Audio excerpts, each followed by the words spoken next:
अस्सलाम वालेकुम वरहमतुल्लाहि वबरकात। अल्लाह के नाम से शुरू जो बड़ा कृपालु और अत्यंत दयावान है। मैं हूं मोहम्मद हफीज अंसारी और आप देख रहे हैं द पॉलिटिकल।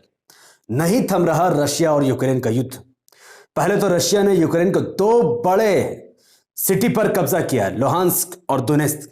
इसके बाद रशियन आर्मी का बहुत बड़ा काफिला यूक्रेन को कब्जा करने के लिए यूक्रेन को चारों तरफ से घेराबंदी की और उन्हें घेर रहा है। इस बीच खार्किव से बड़ी खबर आई है। वो खार्किव जहां पर इस वक्त भारत के हजारों नागरिक जो यूक्रेन में पढ़ाई करने गए थे वो फंसे हुए हैं और वो चिल्ला चिल्ला कर मोदी सरकार से गुहार लगा रहे हैं कि किसी भी तरीके से उनको वहां से बाहर निकाला जाए। लेकिन नरेंद्र दामोदर दास मोदी, भारत का प्राइम मिनिस्टर, हमारा प्राइम मिनिस्टर, इस वक्त उत्तर प्रदेश इलेक्शन में बिजी हैं, जो कि उनका काम है। मैं इस पर कोई ऑब्जेक्शन नहीं थोकना चाहता, लेकिन अकबरुद्दीन ओवैसी साहब जागे हुए हैं और भारत के वो नागरिक जो यूक्रेन में फंसे हुए हैं उनके लिए आवाज बन चुके हैं और दो टोक नरेंद्र मोदी को चेतावनी भी दे रहे हैं।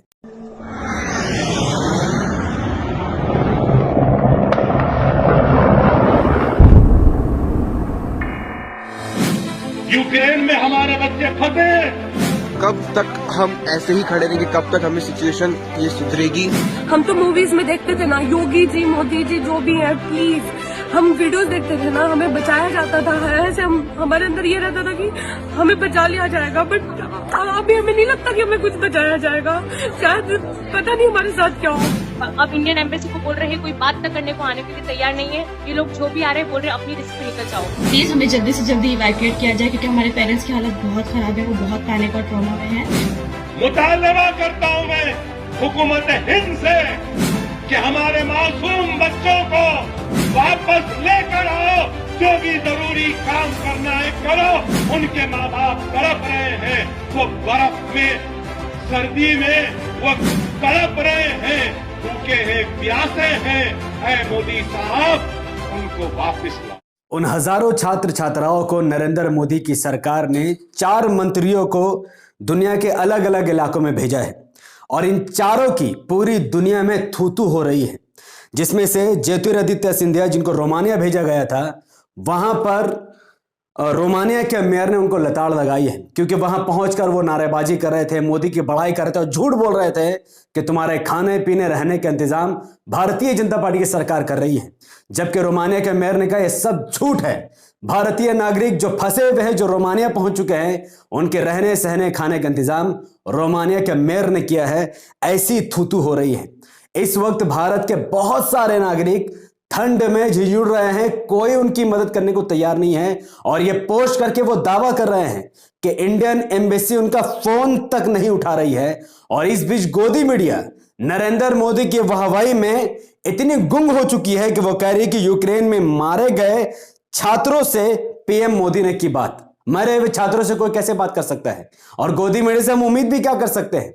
पाकिस्तान के लिए अच्छी खबर है, पाकिस्तान ने 2400 स्टूडेंट को पहले ही वहां से इवोकेट कर लिया। इसके बाद 700 पाकिस्तानी रह गए हैं जिन्हें उनको वहां से बाहर निकालना है। और पाकिस्तान ने अपना एयर स्पेस भारत के छात्रों की जान बचाने के लिए खोल दिया है, ताकि यूक्रेन वाया पाकिस्तान भारत लोग पहुंच सके। उसके लिए इमरान खान को धन्यवाद, जो हमारे भारत के नागरिकों के लिए थोड़ी देर के लिए दुश्मनी भुलाकर भारत के लिए उन्होंने थोड़ा सा अपना समर्थन जताया है। इस बीच बुरी खबर यह आई है, नवीन शिखरप्पा, जो कि एक होनहार स्टूडेंट, काफी ज्यादा रैंक लाने वाला, यह भारत का एक नागरिक जो यूक्रेन में पढ़ाई कर रहा था, रशियन मिसाइल से उनकी मौत हो गई। बैरिस्टर ओवैसी साहब को जैसे ही इस बात का खबर हुआ, उन्होंने कंडेम किया इस हमले को, नवीन और उसके पूरे परिवार का समर्थन किया और मोदी सरकार से यह बात रखी कि वो जल्द से जल्द बचे हुए स्टूडेंट को भी भारत में लाया जाए। सवाल यह पैदा होता है कि नवीन की मौत का आखिर जिम्मेदार कौन है? तो इसका जवाब खुद यूक्रेन में फंसी एक मेडिकल छात्रा ने कहा कि मोदी जी अब तक कहां पर थे? 1 महीने से मोदी जी यूपी इलेक्शन में बिजी थे, जबकि कोई भी यूएस का नागरिक वहां पर नहीं फंसा है, जबकि सिर्फ भारत के लोग ही फंसे हुए हैं। तो मैं इनको बताना चाहता हूं कि मोदी जी तुम्हारे बाप के नौकर नहीं है। अगर तुम किसी कंट्री में फंस जाते हो तो और मोदी जी इलेक्शन छोड़कर तुम्हें बचाने आएंगे, तो क्या मोदी जी को तुमने बचाने के लिए वोट नहीं दिया था, बल्कि तुम लोगों ने नरेंद्र मोदी जी को आर्टिकल 370 हटाने के लिए वोट दिया था, ट्रिपल तलाक हटाने के लिए वोट दिया था, यहां तक कि राम मंदिर बनाने के लिए वोट दिया था, बाबरी मस्जिद के खिलाफ वोट दिया था, मुसलमानों के खिलाफ वोट दिया था। और बखूबी नरेंद्र मोदी जी ने राम मंदिर बनाने में कामयाबी हासिल कर ली है। और क्या मोदी जी पीएम होकर फालतू बैठे हुए जो उनको बचाने के लिए आएंगे? हमारा देश का प्राइम मिनिस्टर, उनका अपना धर्म है और वो अपने धर्म को बखूबी निभा रहे हैं। पीएम बनकर पूजा पाठ कर रहे हैं, अपने धर्म का पालन कर रहे हैं, अपने धर्म का सम्मान कर रहे हैं, उनमें वक्त बिता रहे हैं। तो इनको बचाने के लिए क्या अपना धर्म को भ्रष्ट कर देंगे मोदी जी? तो ये जितने भी लोग नरेंद्र मोदी के खिलाफ है, ये जो भी लोग हैं जिनका नाम प्रियंका है या पटनायक है या फिर किशोर है, जो भी है, ये सब के सब देशद्रोही है जो नरेंद्र मोदी के खिलाफ बकवास कर रहे हैं, क्योंकि मोदी जी किसी के बाप के नौकर नहीं है।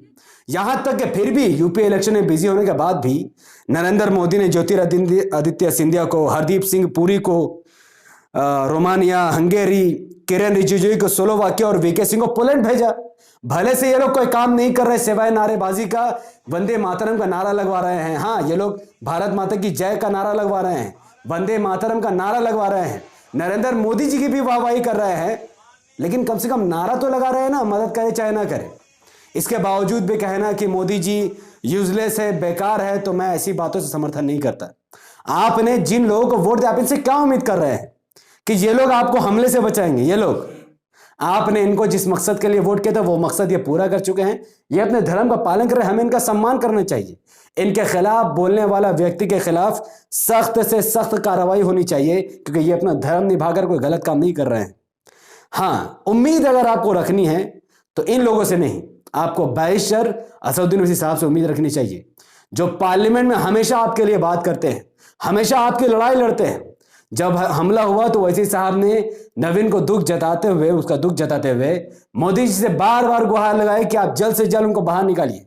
अब आप सोचिए कि अगर ये ओवैसी अगर देश का पीएम होता तो आज ये दुर्दशा ना होती, नवीन नहीं मरता, और वो हजारों भारतीय नागरिक जो आज यूक्रेन की सीमा पर फंसे हुए हैं वो आज ठंड से नहीं जुगड़ते।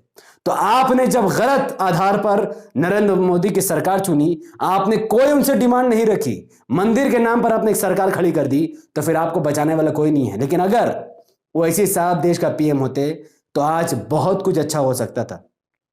अगर ओवैसी साहब का अगर आपको अंदाजा नहीं है मकबूलियत का, तो दुनिया के 4 बड़े नेता जिनको लोग दुनिया सलाम की नजर से देखती है, उन चारों में से एक नेता का नाम ओवैसी साहब है। और न्यूजीलैंड के एक जगह में बाज़ाब्ता तौर पर शो किया गया कि आज के दौर में उभरता हुआ सितारा अगर कोई है तो वो असदुद्दीन ओवैसी साहब है। जापान में भी छपा कि ओवैसी साहब ही भारत का सबसे उभरता हुआ माइनॉरिटीज का लीडर है।